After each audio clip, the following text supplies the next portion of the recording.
ఈరోజు మహిళా మోర్చా ఆధ్వర్యంలో కేశవ్ మెమోరియల్ లా కాలేజ్లో మాక్ పార్లమెంట్ జరుగుతూ ఉంది. ఎమర్జెన్సీ అనేటువంటి విషయం పైన ఇక్కడ చాలా మంది వాళ్ళు పార్టిసిపేట్ చేస్తూ ఉన్నారు.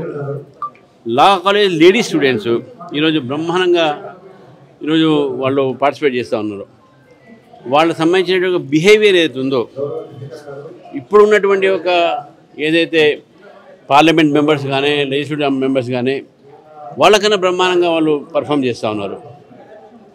మోదీ గారు 33% రిజర్వేషన్లు మనకు బిల్ తీసుకోవడం జరిగింది. కాబట్టి రేపు రానున్న రోజుల్లో కూడా మహిళలకు 33% రిజర్వేషన్స్తో చట్టసభల్లో 33% ఉంటుంది. కాబట్టి ఈరోజు ఈ మాక్ పార్లమెంట్ ట్రైన్ వలన కొంతమంది విద్యార్థులకు మహిళా నాయకురాలు కావాల్సినటువంటి ఆలోచన ఉన్న వాళ్ళకు ఇది మంచి ప్రోగ్రాం.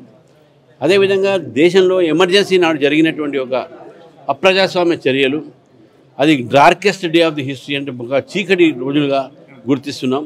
దాన్ని కూడా ఈ తరం తెలుసుకోవాలి, ఇది చరిత్ర తెలుసుకోవాలి. ఏ విధంగా ఆ రోజు కాంగ్రెస్ పార్టీ మన రాజ్యాంగాన్ని కలరాసిందో అది తెలవడానికి కూడా ఇది కార్యక్రమం పెట్టడం జరిగింది. ఇందులో మంచి పార్టిసిపేషన్ కూడా చేశారు. ఈ ఎమర్జెన్సీ గురించి చరిత్ర ఈ భావితరాన్ని కూడా తెలవాల్సిన అవసరంతో ఈరోజు ఇటువంటి కార్యక్రమం పెట్టడం జరిగింది. రానున్న రోజుల్లో మహిళలకు బీజేపీ పార్టీ నుంచి మంచి అవకాశాలు కల్పిస్తారు. మేము యువకులకు, మహిళలకు, ఓబీసీలకు మంచి ప్రాధాన్యత కల్పిస్తాం.